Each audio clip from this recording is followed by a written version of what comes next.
La mayoría de los alimentos son cosas que comes. Shake and Bake era algo que hacías. No era solo la cena, era un ritual que involucraba una bolsa de plástico y pollo crudo. Y esas sacudidas agresivas parecían terapéuticas hasta que dejaban de serlo. Por eso hoy veremos qué ocurrió realmente con Shake and Bake. Antes de empezar, suscríbete a Weird History Food y dinos en los comentarios qué otros alimentos extraños y nostálgicos te gustaría que investiguemos. Ahora por ti haremos nuestra versión de Shake and Bake. En teoría, Shake and Bake no es nada fuera de lo común. Es una mezcla de pan rallado sazonado diseñada para cubrir carne, usualmente pollo, cerdo o pescado. Pones la comida y el sazonador en una bolsa, agitas y horneas. Eso es todo, no existe una especia secreta, técnica ancestral ni linaje cultural antiguo.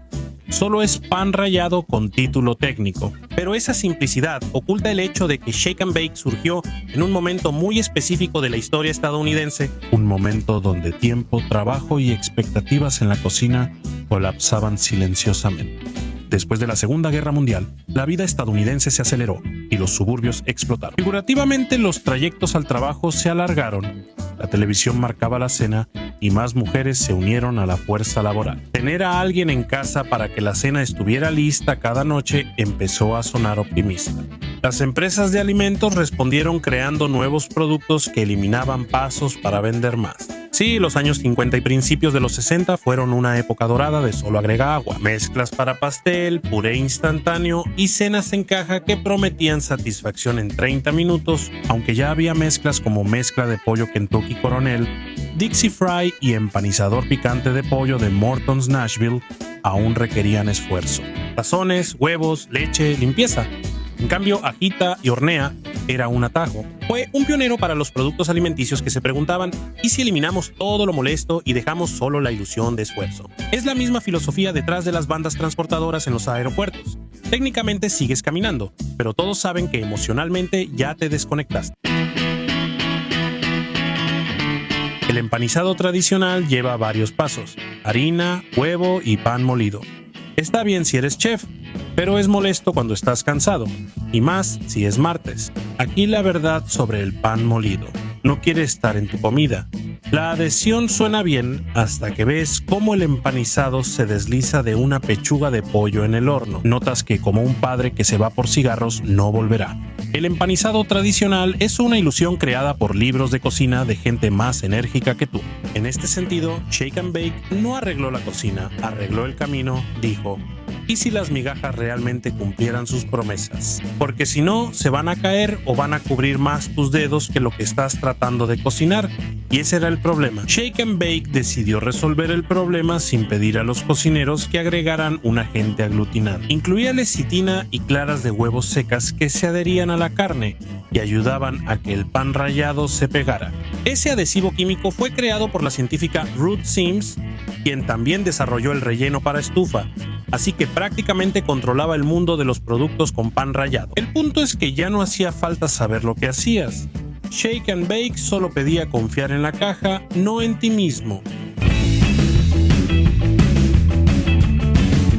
La química era importante, pero esa bolsa lo cambió todo, pues no solo era empaque, era la interfaz y el botón que hacía posible la cena. Era desechable, así que nunca enfrentabas lo que hacías después.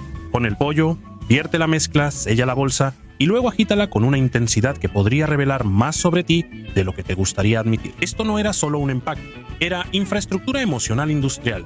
Ningún plástico moderno se compara, las bolsas Ziploc se rompen con solo mirarlas. Las bolsas del súper se rompen apenas confías en ellas, pero la de Shake and Bake era resistente. También hubo un momento de inspección tranquila. Luego abrías la bolsa y revisabas si había partes sin empanizar o espacios descubiertos, sacudiéndola otra vez, no porque hiciera falta, sino para cerrar el ciclo. La bolsa no solo hacía el trabajo, también validaba el esfuerzo. Y General Foods entendió de inmediato lo que habían creado, no solo un sazonador, sino un sistema, un proceso que hacía que cocinar se sintiera finito y controlado. Shake and Bake no te pedía que aprendieras, te pedía que te unieras. Shake and Bake apareció en tiendas en 1965 con su sabor original de pollo y tuvo éxito rápidamente. En 1966 ya era la mezcla de empanizado sazonado más vendida en Estados Unidos. Y ese tipo de éxito no ocurre solo por una marca ingeniosa, sucede cuando un producto responde directamente a una necesidad cultural. También se benefició de ser indulgente. El pollo al horno era un castigo, el frito un proyecto. Shake and Bake quedó en el medio, digamos, crujiente. No daba la experiencia de la comida frita, pero sí su idea, y eso bastaba para la mayoría. Shake and Bake llegó en el momento psicológico justo. A los estadounidenses se les decía que la conveniencia era buena y el esfuerzo virtuoso. Shake and Bake equilibró ambas ideas. Te permitía sentir que habías hecho algo, aunque en realidad casi no hicieras nada. No eras flojo, eras eficiente. No hacías trampa, innovabas. No te saltabas pasos, usabas un sistema. A medida que Shake and Bake crecía, los sabores se multiplicaban como ocurre con todos los alimentos procesados, con cautela al principio y luego como si personificaran la expresión maneja como si lo hubieras robado.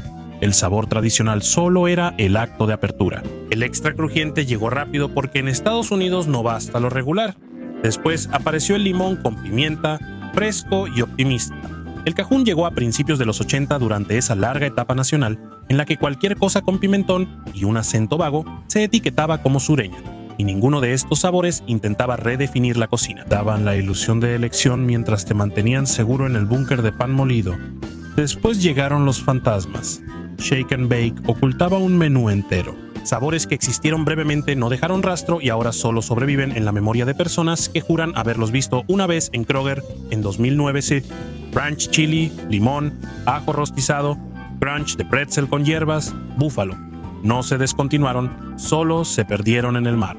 Aparecen en viejos listados y blogs con historia en foros donde alguien pregunta: ¿alguien recuerda Shake and Bake parmesano, ajo? 5 desconocidos responden sí en mayúsculas como si confirmaran una alucinación compartida.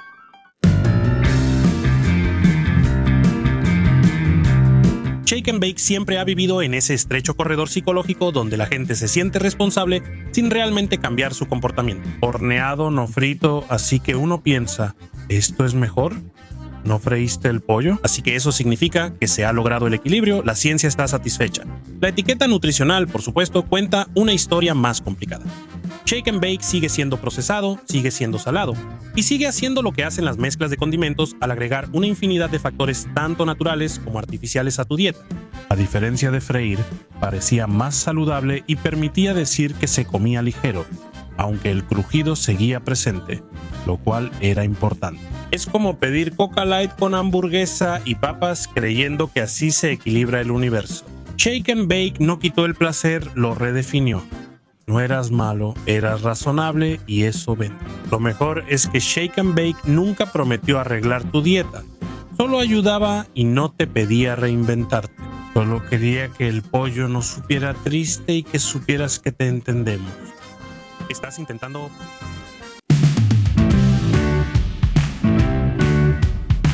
Agita y hornea y yo ayudé es una de esas frases publicitarias que no deberían haber sobrevivido más allá de la administración de Nixon. Aún así, permanece inmortal y resuena en el subconsciente colectivo, como una canción de cuna susurrada de niño. No era solo un eslogan, era un permiso para que los niños entraran a la cocina sin peligro, sin cuchillos, sin calor ni adultos preocupados, solo ambiente, pan molido y el poder de agitar una bolsa. Esa frase no vendía comida, vendía contribución. Los niños querían reconocimiento, no cocinar, y Shake and Bake lo sabía mejor que cualquier psicólogo educativo. No tenías que entender qué era el sazonador ni las normas de salud sobre la temperatura del pollo. Solo tenías que agitar la bolsa como si te debiera dinero y luego anunciar tu participación en la habitación. Esa proclamación importaba y el yo ayudé no se trataba de habilidad, se trataba de reconocimiento. Permitía que los niños se llevaran el crédito de la comida, con el mínimo esfuerzo requerido por la ley. No preparaste la cena, pero ahora estabas emocionalmente involucrado en ella, lo que incidentalmente significaba que era mucho menos probable que te quejaras después. Era una estrategia de crianza disfrazada de publicidad. Además, el poder de las estrellas ayudaba. El anuncio que hizo famosa a la marca fue uno de 1965 con June Lockhart de Perdidos en el espacio y Lassie. Luego, en los años 70, hicieron una serie de comerciales protagonizados por el ficticio Pedro, el carnicero, que suena como un asesino en serie, pero en realidad solo era un carnicero. En los años 80 retomaron el uso de celebridades en comerciales donde Pedro conocía a la ama de casa ideal, Anna B. Davis, mejor conocida como Alicia de la tribu Brady, quien tampoco era una asesina en serie, al menos hasta donde se sabe. En cierto momento, Shake and Bake dejó de ser solo un producto y se convirtió en una referencia, una frase, una parte del lenguaje compartido. En 1979, el show de los Muppets mencionó el eslogan "y yo ayudé", afianzándolo en la cultura pop familiar. En 1982, SCTV parodió la teoría de que Francis Bacon escribió las obras de Shakespeare con el programa ficticio Shake and Bake, donde Shakespeare era Shake y Bacon Bake. En 1999, los Simpsons se unieron al juego. Marge, lo siento, pero en tu cocina solo hay 2 movimientos: sacudir y hornear. Te gusta hornear y sacudir. Antes lo ponías en tu ataúd y eso es solo el inicio. En 2006, Talladega Nights popularizó de nuevo la frase cuando Will Ferrell y John C. Reilly nombraron así su sociedad de NASCAR. Esta referencia demostró cómo la frase "más que la comida" pasó a nuestro léxico compartido. También la usaron músicos. Canciones llamadas Shake and Bake surgieron en géneros como punk, Shrinking Dickies, hip hop, digital underground y blues de Stevie Ray Vaughan. La frase era tan fuera de lo común que algunos jóvenes podrían verla solo como un juego de palabras, no como instrucciones. McDonald's intentó aprovecharlo 2 veces. En los 90 lanzó Papa's Shake, donde los clientes agregaban condimento y agitaban en una bolsa.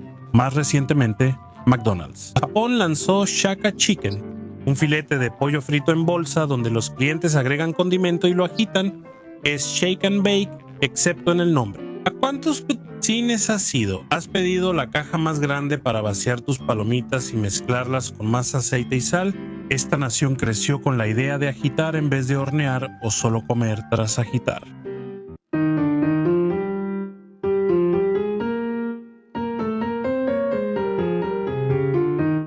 En 2022, Kraft Heinz eliminó la icónica bolsa de plástico de Shake and Bake, la que la diferenciaba y la hizo famosa por décadas. Según la empresa, lo hicieron por razones de sostenibilidad, eliminando casi 1 millón de libras de desechos plásticos al año, lo que equivale al peso de más de 270 autos medianos, al menos eso es lo que dijeron, por supuesto. Muchos señalan que pedir a los clientes su propia bolsa para mezclar aumenta las ganancias al reducir costos. Para Kraft, sí, esa opinión es quizá un poco cínica, pero Kraft, notablemente, no redujo el precio de Shake and Bake, a pesar del dinero que estaban ahorrando. 2 puntos para los cínicos.